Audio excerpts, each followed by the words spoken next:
aina mahavelona ny vavorony dia tonga olombelona izy. Io le formule io. Karaha jerena araka ny nanazavantsika azy tamin'ny voalohany tokoa ty tenin'Andriamanitra dia ohatran'ny hoe zavatra roa ihany no mameno sy manome ny atao hoe olombelona. Vovoka, fofinaina.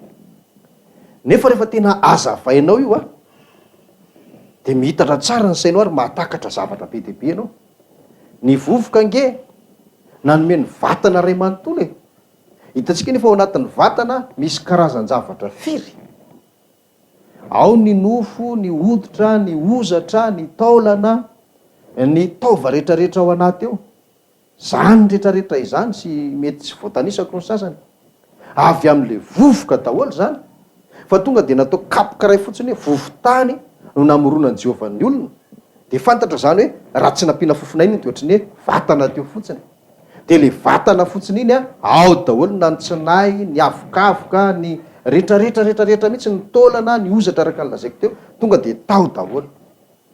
Fa tsy ny tany saina tsirairay zany hoe ary Andriamanitra nanao vovoka dia nataony hoditra ny sasany, dia avy eo izy nanamboatra nofo, dia avy eo nanamboatra tsinay, dia avy eo nanamboatra any, fa tonga dia vovotany no nanamboaran'i Jehovah ny olombelona.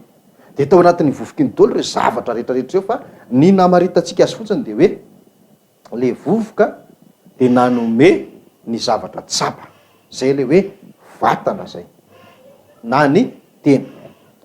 Dia tahaka n'izany koa le hoe fofinaina, hoe no fofony fofinaina le izy dia tonga olombelona.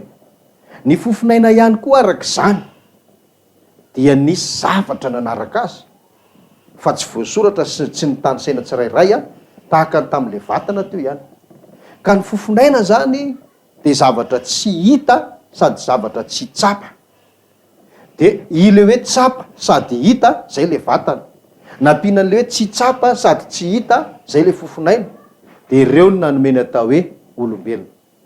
Ka mino ahy ianareo fa niaraka tamin'ny fofinaina io no nanomezan'Andriamanitra ny aina sy ny fanahy. Zany hoe tany am-piandohana vao ny foronina ny olombelona dia efa nametrahan'Andriamanitra fanahy tao anatiny. Ary io fanahy io araka le Jaonina 4:4 araka ny fanazavana izay nentintsika teto no ahafahan'ny olona mifandray amin'Andriamanitra. Dia zany na tonga Andry Adama sy Eva afaka nifandray, nifanerasera tamin'Andriamanitra tamin'ny voalohany. Nisy fanahy tao anatiny tao. Ahoana ary no anaporifontsika an'izany hoe le fofinaina dia nisy fanahy marina tao anatiny tao.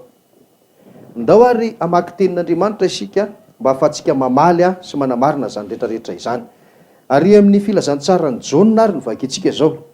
Jaonina dia ny toko 20, andininy 1:20 sy ny andininy 2:20. Jaonina toko 20, andininy 1:20 sy andininy 2:20. Amin'ny anaran'i Jesosy Tompo, zao ary novaky ny teny. Ary hoy indray Jesosy taminy, fiadanana ho anareo, tahaka ny nanirahany ray ahy no anirahako anareo kosa. Ary rehefa nilaza izany izy dia nanisy fofinaina ka hoy izy taminy, raiso ny fanahy masina. Hitanao tsara zany zay hoe Jesosy indray teo anatrehan'ny mpianatra teto dia voalaza ny tenin'Andriamanitra zany rehefa avy ny teny hoe fiadanana izy dia hoe tahaka ny nanirahany ray ahy no anirahako anareo koa. Dia zao nanisy fofinaina izy ho an'ireo mpianatra ireo. Ary niaraka tamin'izay fofinaina zay dia zao ny tenin' Jesosy Kristy hoe raiso ny fanahy masina. Zany hoe tao anatin'le fofinaina izay napetraky Jesosy sy nalefan'i Jesosy ho an'ny mpianatra dia nisy zavatra nanaraka azy. Inona? Le fanahy masina. Ny fofinaina zany zay zavatra tsy hita, tsy tsapa dia afaka mitondra fanahy masina. Dia tahaka izany koa no nitondrany lay fanahy ho an'ny olona tamin'ny voalohany, dia ry Adama sy Eva zany. Dia ozy izy ianao hoe ny pastera kosa dia afangaro ve le fanahy masina sy le fanahy? Fanahy masina nge no afaka miaraka amin'ny fofinaina, ary zay ny tenenin' Jesosy eto hoe raiso ny fanahy masina. Fofinaina nameny dia raiso ny fanahy masina, fa tsy hoe raiso ny fanahy.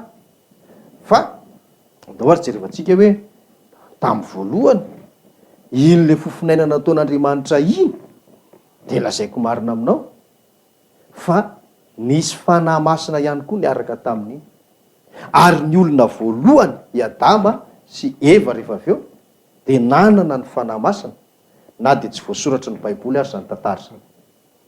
Zany hoe azo lazaina zany fa raha ohatra ka nanome fofinaina ilay vofontany ny volavolaina, nanome ny vatana Jehovah Andriamanitra, de niaraka tamin'le fofinaina iny de nisy fanalo aina aloha zany voalohany, de fanahy petita fa le fanahiny olona, de nisy fanahy masina rehefa avy eo. Na de tsy nitenenin'Andriamanitra hoe raiso ny fanahy masina tamin'izany fotoana zany. Tahaka nyity voatenin' Jesosy ty any rehefa nanome fofinaina izy de nisy fanahy masina niaraka tamin'izay. Le an' Jesosy tsisy fanahy tsony, tsisy aina tsony, fa tonga de fanahy masina fotsiny. Inona ny antony? Satria ireo olondreo efa samy manana aina sady efa manana fanahy, ka tsy ilaina omena aina tsony sady tsy ilaina omena fanahy tsony, fa le zavatra tsy nisy tao anatiny sisa no omena azy amin'ny alalan'lay fofinaina dia ny fanahy masina. Zany hoe zay le mbola voalazako teo any amafisika any, ny fofinaina zany de mitondra reto zavatra reto aloha raha ohatra ka raisitsika treto ny tenin'Andriamanitra, mitondra ny aina, mitondra ny fanahy ary mitondra ny fanahy masina. Reo zany no miaraka amin'ilay hoe fofinaina. De ny dikany hoe de zao, i Adama sy Eva koa zany de efa nisy fanahy masina satria rehefa nomen'Andriamanitra fofinaina izy, nisy fanahy masina tao anatiny. Inona ary ny porofon'izany? Andao vakitsika indray ny Genesisy toko 2 de ny 5:20. Genesisy toko 2 de ny 5:20. Eno tsara raha voalaza ny tenin'Andriamanitra. Genesisy toko 2 5:20. Ary nitanjaka izy mivady dia raha lehilahy sy ny vadina, nefa tsy nahalala enatra izy. Nitanjaka, aitsika rehetra angambany atao hoe mitanjaka. I Adama sy Eva zany tena nitanjaka, nefa ny nagaga de zao sady tsy mahalala menatra izy. Zany hoe i Adama ohatrany tsy mahita ny tenany hoe mitanjaka izy. Eva ihany koa tsy mahatsapa ny tenany hoe mitanjaka izy. Tsy zay ihany, fa i Adama ihany koa de tsy mahita an'le vadiny hoe ary to mitanjaka ianao. De ohatr'izay koa le vehivavy tsy mahita an'le vadiny hoe ary to mitanjaka ihany koa ianao. Zany hoe samy tsy nahita izy ireo sady samy tsy nahalala ary samy tsy nahatsapa. Inona ny antony? Sady nisy nanakona an'le fahamenarany na le fitanjahany no nisy nanakona ny masony. Zany hoe raha ohatra zany ianao le vehivavy de misy zavatra zany manakona an'le fitanjahanao, de misy lehilahy eo akaikinao eo misy zavatra koa manakona an'le fitanjahana, samy takona zany le fitanjahanareo de zay mahatonga an'le hoe samy tsy mahalala menatra nareo satria tsy mieritreritra ny tenanareo hoe mitanjaka. Tsy vitan'izay ihany nefa fa ny masonao ihany koa raha vehivavy ianao sy ny mason'le lehilahy eo akaikinao eo de samy nitakonana ihany koa. Zany hoe takona anankiroa zany no nananany olona anankiray, indray nanakonana ny masony, indray kosa nanakonana ny fitanjahana. De ohatr'izay koa le vehivavy tamin'izany fotoana zany. Ka inona io nanakona ny masony io? Io nanakona ny masony io de lazaiko anao, tsy ny akanjo izy tamin'izany, zay le hoe nitanjaka izy mivady, tsy mbola nisy akanjo tamin'izany, tsisy nininona tsisy nininona, fa ny marina de zao. Izany lay atao hoe voninahitr'Andriamanitra. Voninahitr'Andriamanitra no nanakona ny mason'izy roa reo sy nanakona ny fitanjahana, de sady tsy nahita izy ny tsy nahalala hoe menatra isika. Ary io voninahitr'Andriamanitra io de lazaiko aminao, tena lazaiko aminao fa avy amin'ny fisian'lay fanahy masina tao anatin'izy mivady ireo zany. Zany hoe nisy fanahy masina tao anatin'izy mivady, de iny fanahy masina iny no niteraka sy nitondra n'lay voninahitr'Andriamanitra, nanakona ny masony sy nanakona ny fitanjahana. De zay no natonga azy tsy mahalala menatra. Zay zany nitenenako hoe tena nisy fanahy masina marina tokoa izy mivady ireo ary fanahy masina io de noraisiny niaraka tamin'ilay fofinaina. De angamba kosa ino ianao e? De andao ane jerentsika an'izay hoe rehefa nanota izy mivady ireo de niala io fanahy masina io, de inona zavatra nitranga? De tsy mbola mamaky ny tantara rehetra tsika amin'ny Genesisy toko 7 fa niraisina avy hatrany zany de zao, rehefa 5:7, 5:7 ary Genesisy toko 7 5:7, zao no voalazany teny hoe Ary hitany raha vehivavy fa tsara ho fihinana ny hazo sady mahafinaritra ny maso ary hazo mahatsiriritra ampahendry, dia nanotaza ny voany ka nihinanany, ary nomeny koa ny vadiny ka de nihinana izy. Andiny fahafito, de nahiratra ny mason'izy mivady ka fantany fa mitanjaka izy, ary nanjaitra ravinaviavy izy ka nataony sikina ho azy. Hitanao zany tamin'ny voalohany le hoe tsy nahiratra ny masony, nisy nanakona ny masony fa tsy hoe jamby izy, tsy nitanjaka izy, tsy tsapany hoe mitanjaka izy, nisy nanakona ny fitanjahany tamin'izany fotoana zany, na de tsy niakanjo ary, satria nahoana tao anatiny le fanahy masina, ary ny fanahy masina iny no namelatra ny voninahitr'Andriamanitra, lasa takona ny masony, nanakona ny fitanjahany. De rehefa nanota izy, rehefa ninana le voankazo nandraran'Andriamanitra, de niala le fanahy masina tao anatiny, niala. De rehefa niala le fanahy masina, de mazava loatra fa niala niaraka taminy koa le voninahitr'Andriamanitra, nanakona ny mason'izy mivady sy nanakona ny fitanjahany. De zay no natonga azy voalaza eo amin'ny andininy fahafito hoe nahiratra ny mason'izy mivady, satria nao niala le zavatra nanakona ny masony. De ozy koa hoe ka hitanozy izy fantany fa mitanjaka izy, satria nao niala koa le zavatra nanakona ny fitanjahany. De inona sisany nataony? Nanjaitra ravinaviavy. Zay no fanaporofona fa tena nisy fanahy masina ny olona tamin'ny voalohany, na de tsy nosoratana azy, satria miaraka amin'ny fofonaina, rehefa Andriamanitra no manome fofonaina, de ny fanahy masina tsy maintsy ao anatin'izay. Fa ny aina niaraka taminy sy le hoe fanahy tam'le vonoforonona ny olombelona. Fa tamin'i Jesosy Kristy le nanome fofonaina kosa, tsisy aina, tsisy fanahy, fa fanahy masina fotsiny. Inona ny antony? Satria efa misy aina rem-pianatra ireo ary efa misy fanahy tao anatiny.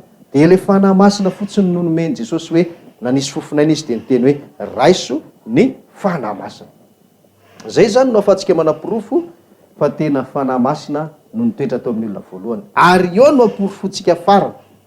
Eo no aporofontsika farany hoe inona ary no ahafahana milaza amin'izany rehetrarehetra izany fa efa nisy fanahy tokoa tao anatin'ny Adama sy Eva. Le fanahy petitay fa am'izay zany le fanahy ao anatin'ny olona. De zao le izy. Ny fanahy masina nery ava-malala de tahaka ny rano e. Ny rano aza mbola hitan'ny maso sy azo tsapain'ny tanana.